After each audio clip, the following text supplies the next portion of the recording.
Sebagai jantung pemerintahan Rusia, Moskow dikenal berlapis sistem pertahanan udara yang mutakhir. Meski begitu, penempatan sistem pertahanan udara dibuat tidak mencolok, sehingga sulit untuk diketahui secara langsung oleh warganya sekalipun. Namun, ada yang berbeda saat ini. Untuk pertama kalinya, sistem pertahanan udara hibrid Pantsir S1 secara terang-terangan digelar di Moskow. Dikutip dari beberapa media internasional, sistem pertahanan udara Pantsir S1 telah ditempatkan di atas gedung, yang salah satunya diketahui adalah gedung Kementerian Pertahanan Rusia di sisi Sungai Moskwa, yang lokasinya hanya beberapa kilometer dari Kremlin. Informasi dari media sosial juga menyebut kontainer Pantsir S1 juga digelar di beberapa gedung lain, seperti ke rooftop gedung pendidikan di distrik Taganka, Moskow, 2,5 mil tenggara Kremlin. Selain itu, baterai rudal pertahanan udara S-400 juga digerakkan di area Taman Nasional Losiny Ostrov yang dekat dengan area permukiman di Moskow. Penempatan sistem pertahanan udara baik Pantsir S1 dan S-400 di Moskow mengindikasikan kekhawatiran atas serangan drone Ukraina yang dapat menjangkau jauh ke wilayah Rusia. Sebut saja kasus serangan drone kamikaze pada 5 Desember 2022, yakni dua pangkalan udara Rusia yang berbeda, Angeles dan Diaghilevo, berhasil ditembus drone kamikaze milik Ukraina. Terletak jauh di wilayah Rusia, pangkalan udara Angeles dan Diaghilevo adalah basis pembom strategis jarak jauh yang digunakan dalam misi serangan udara ke Ukraina.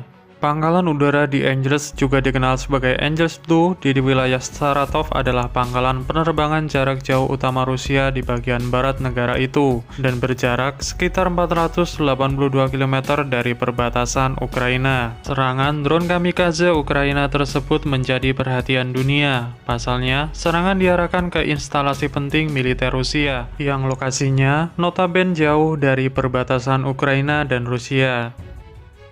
Pejabat Ukraina juga mengatakan mereka telah menguji coba drone jarak jauh yang dapat menempuh jarak hingga 621 mil atau 1000 km berpotensi menempatkan Moskow dalam jarak serang mereka. Menurut keterangan Kementerian Pertahanan Rusia, sistem Pantsir S1 mampu mendeteksi dan menghancurkan beberapa target dari berbagai jenis, termasuk drone mini berukuran 30 x 30 cm. Sistem pendeteksi Pantsir memungkinkan operator untuk menghitung rudal jelajah dan rudal balistik, helikopter, pesawat terbang, atau munisi MLRS tipe Soviet dan Barat, serta drone kecil berukuran 30 x 30 cm yang sering digunakan oleh intelijen Angkatan Bersenjata Ukraina. Untuk mendukung kemampuan tersebut, Pantsir S1 Rusia kini dilengkapi perangkat imager thermal yang memungkinkan penembak anti pesawat untuk melihat apakah drone plastik kecil dipersenjatai dengan bahan peledak atau tidak. Pantsir S1 mengusung konsep hybrid juga mengedepankan unsur SORAD lewat adanya kanon 4 laras kaliber 30 mm.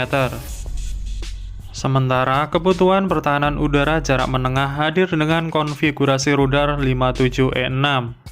Baik kanon dan rudal dikemas dalam satu wahana, plus platform dapat bergerak mandiri dengan generator, perangkat sensor, ruang kendali fire control system, dan radar yang kesemuanya terintegrasi dalam kontainer.